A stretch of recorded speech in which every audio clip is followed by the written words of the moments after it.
Hello everyone, मेरा नाम भरत पवार है and welcome to my channel. My channel name is bio simplified with Bharat sir and इस series में हम चैप्टर नंबर 1 पढ़ रहे हैं। और अभी तक इस चैप्टर नंबर 1 जो क्लास 12 का फर्स्ट चैप्टर है और उस चैप्टर का नाम है sexual reproduction in flowering plants, जिसमें हमने अभी तक क्या क्या टॉपिक्स पढ़े हैं।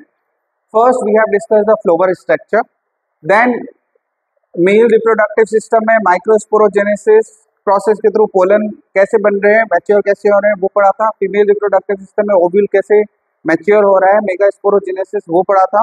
देन पोलन स्ट्रक्चर पढ़ा था पूरा। Then type of pollination and what is pollination we have discuss. फिर outbreeding devices, plant support cross pollination and prevent the self pollination, that topic we have discuss. Then pollen pistil interaction पढ़ा था। Last वाले topic में, last वाले video में आप देखोगे pollen pistil interaction वाला पॉइंट, और इस वाले वीडियो में आप देखोगे आर्टिफिशियल हाइब्रिडाइजेशन वाला पार्ट। अब ये आर्टिफिशियल हाइब्रिडाइजेशन होता क्या है, ठीक है। तो आर्टिफिशियल हाइब्रिडाइजेशन, जब हम बात करते हैं आर्टिफिशियल हाइब्रिडाइजेशन की, artificial hybridization in artificial hybridization, you know, class 10th there was a chapter heredity। उस हेरिडिटी वाले चैप्टर में हमने क्या पढ़ा था, मेंडल एक साइंटिस्ट है, मेंडल, ठीक है, मैथमेटिशियन है एक्चुअली, ठीक है। तो उस मेंडल ने क्या किया था, पी प्लांट पे एक्सपेरिमेंट किया था। और आपको पता है उस पी प्लांट वाले एक्सपेरिमेंट में उसने दो अलग अलग टाइप के पी प्लांट लिए थे, एक था टॉल और एक था ड्वार्फ, ठीक है, जो आप 12th में भी पढ़ोगे चैप्टर नंबर 4 में, principles of inheritance and variation में बताऊंगा आपको वापस। बट फिलहाल अभी इसको कनेक्ट करना है इस वाले टॉपिक से, that is why we are discussing this thing, ठीक है। तो टॉल को हमने कैसे लिखा था, we are writing for tall we are writing alleles like capital T, and for dwarf we are writing small T, and these are a pair of alphabet is, you know, that is allele, and allele always represent the gene, ठीक है।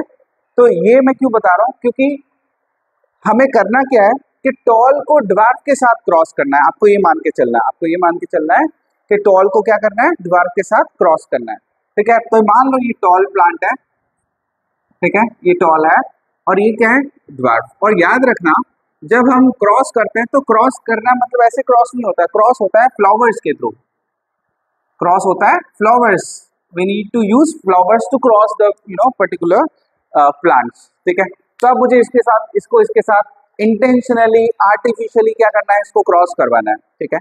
इन्होंने कैसे किया था, वही वाला process अपन पढ़ रहे हैं, because he has opted this thing and that process is called artificial hybridisation. तो here the same thing we are going to talk about, what he has done, what are the things he opt for, okay. तो we will talk about that. तो अब करना ये है, cross करना है। तो मान लो एक ये प्लांट है, ये टॉल प्लांट है, ठीक है, ये टॉल प्लांट है, इस टॉल प्लांट का ये फ्लावर है, ठीक है, ये टॉल प्लांट है और ये इसका फ्लावर है। इस फ्लावर में, और आपको पता है पी प्लांट में, अब बात किसकी कर रहे हैं, पी प्लांट की बात कर रहे हो। पी प्लांट में बाइसेक्सुअल फ्लावर होता है, पी प्लांट में क्या होता है, बाइसेक्सुअल फ्लावर होता है ना। तो बाइसेक्सुअल फ्लावर मतलब ये कि इस प्लांट, इस फ्लावर में मेल पार्ट भी होगा और फीमेल पार्ट भी होगा, ठीक है। सेम थिंग ड्वार्फ प्लांट है, एक थोड़ा सा छोटा सा प्लांट बना लेते हैं, ड्वार्फ प्लांट, ये छोटा सा प्लांट है मान लो, और ये फ्लावर है, ठीक है। मैं सिर्फ फ्लावर वाला ही स्ट्रक्चर बना रहा हूँ because we need to talk about that only, ठीक है। अब इस ड्वार्फ प्लांट में आप देखोगे ये स्टेमन वाला पार्ट, ये स्टिग्मा स्टाइल ओवेरी वाला पार्ट, ठीक है, दोनों है। They are you know, they have both reproductive organs, that is why we are calling them bisexual flowers, दोनों में है, ठीक है। अब बात ये है कि मुझे इसको इसके साथ क्रॉस करवाना है, ठीक है। तो मैं क्रॉस करवाऊंगा तो मुझे क्या श्योरिटी चाहिए, मुझे ये श्योरिटी चाहिए कि यहाँ से पोलन्स यहाँ जा सकते हैं, सेल्फ पॉलिनेशन हो सकता है, यहाँ पे भी सेल्फ पॉलिनेशन हो सकता है। तो मुझे क्या करना है कि जैसे ही ये फ्लावर मैच्योर होता है, जैसे ही ये फ्लावर मैच्योर होता है, इसमें से मैंने क्या किया कि ये जो आपको स्टेमन दिख रहा है ना, ये मैंने हटा दिया। मैं लिखूंगा यहाँ पे रिमूवल ऑफ स्टेमन, रिमूवल ऑफ स्टेमन, ठीक है। स्टेमन को ही क्या कर दिया, या एंथर को ही क्या कर दिया, मैंने हटा दिया। उस प्रोसेस को बोलते क्या है, ठीक है। अब सुनना, उस प्रोसेस को बोलते हैं emasculation. What that process is called? Emasculation. ठीक है। Removal of anther from the mature flower. We will remove. क्यों? क्योंकि इनको इसके साथ क्रॉस करना है। अगर इसको रिमूव नहीं किया तो रिमूव नहीं करने से क्या होगा कि यहाँ से ये जो स्टिग्मा दिख रहा है, यहाँ से पोलन्स यहाँ चले जाएंगे, तो इसलिए रिमूव करना पड़ेगा, बिकॉज यहाँ से यहाँ क्रॉस करना है, इसको आपस में सेल्फ पॉलिनेशन थोड़ी करने देना है, ठीक है। तो फ्लावर जैसे ही ब्लूम होगा, we need to remove that stamen, और स्टेमन और एंथर रिमूव होते ही उस प्रोसेस को क्या बोल रहे हो, रिमूवल ऑफ एंथर और स्टेमन, दैट इज कॉल्ड इमैस्कुलेशन, ठीक है। अब करना क्या है, यहाँ से ये क्या उठाना है, यहाँ से ही मैं हटा देता हूँ, ठीक है, यहाँ से ही हटा दिया मैंने। नाउ दिस फ्लावर, अब और क्या करना है कि इस फ्लावर को इसी के साथ मुझे कवर भी कर देना है, ठीक है। एक बटर पेपर है, तो उस बटर पेपर से मैंने क्या कर दिया, इसको कवर कर दिया।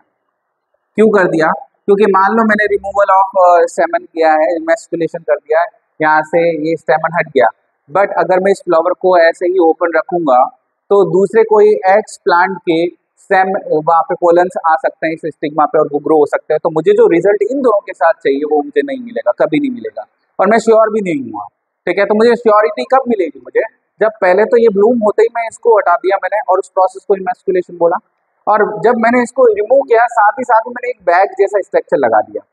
क्यों लगा दिया, बिकॉज मुझे at the same time I need to prevent the unwanted pollen on the stigma also, ठीक है। तो for to prevent that I have applied one butter paper type of bag, and that process is called, when we are applying the bag on the flower, that is called bagging. What that process is called, bagging, ठीक है। तो वो bag किससे बनता है, देखो butter paper होता है, उससे आप वो बनता है और वो अप्लाई कर देते हैं इसको ताकि वो अनवांटेड पॉलेंस को रोक दे। अब मुझे क्या करना है, जैसे ये फ्लावर मैच्योर हुआ, मतलब इसमें स्टेमन भी मैच्योर हो गया, तो जब मैं स्टेमन यहाँ लेके आऊंगा, ये स्टेमन में लेके आया, इस फ्लावर का स्टेमन मुझे लेके आया, दोनों को क्रॉस करवाना है ना, इसलिए फिर मैंने इस बैग को हटाया, मैंने बैग को हटाया, ऑब्वियसली बैग हटाना ही पड़ेगा, ठीक है। फिर मैंने इस पोलन को, इस स्टेमन को के अंदर जो एंथर है ना, यहाँ से मैंने उसकी डस्टिंग करी, तो कहाँ आ गए वो पोलन्स, कहाँ आ गए, इस वाले स्टेमन एंथर के पोलन्स यहाँ आ गए, इस फ्लावर से जो मैंने स्टेमन उठाया ना वो यहाँ है, और वहाँ से पोलन्स कहाँ आ गए, यहाँ डस्टिंग करी मैंने, उसको बोलते हैं डस्टिंग करना, ठीक है। डस्टिंग करके वापस मैंने क्या लगा दिया, यहाँ पे बैग लगा दिया, ठीक है, और इसको हटा दिया वापस मैंने, ठीक है। और वापस बैग क्यों लगाया पता है, इसलिए क्योंकि हो सकता है पोलन जो मैंने यहाँ पे डस्ट किए हैं और फिर मैंने बैग हटा दिया और दूसरा कोई पोलन आ गया, जो मैंने डस्ट किया था वो पोलन ग्रो नहीं होकर जर्मिनेट नहीं होगी, वही और जो एक्स अनवांटेड पोलन है वो जर्मिनेट हो गया था, वो गलत है, वो भी फिर मुझे श्योरिटी नहीं मिलेगी कि इन दोनों के साथ क्रॉस करेंगे तो क्या प्रोजेनीज मिलेंगी, क्या हाइब्रिड प्रोजेनीज मिलेंगे, तो मुझे पता करना, कंफर्म करना है, इसलिए मुझे वापस बैग लगाना पड़ा, और उस बैग लगाने वाले प्रोसेस को बोलते हैं रीबैगिंग। उस वापस बैग लगाने वाले प्रोसेस को क्या बोल रहे हैं, रीबैगिंग प्रोसेस बोल रहे हैं। तो यहाँ पे एक तो प्रोसेस आपको ये वाला याद रखना है, और इस आर्टिफिशियल हाइब्रिडाइजेशन में आपको एक तो बैगिंग वाला प्रोसेस याद रखना है, ठीक है। तो बैगिंग वाला प्रोसेस क्यों होता है, टू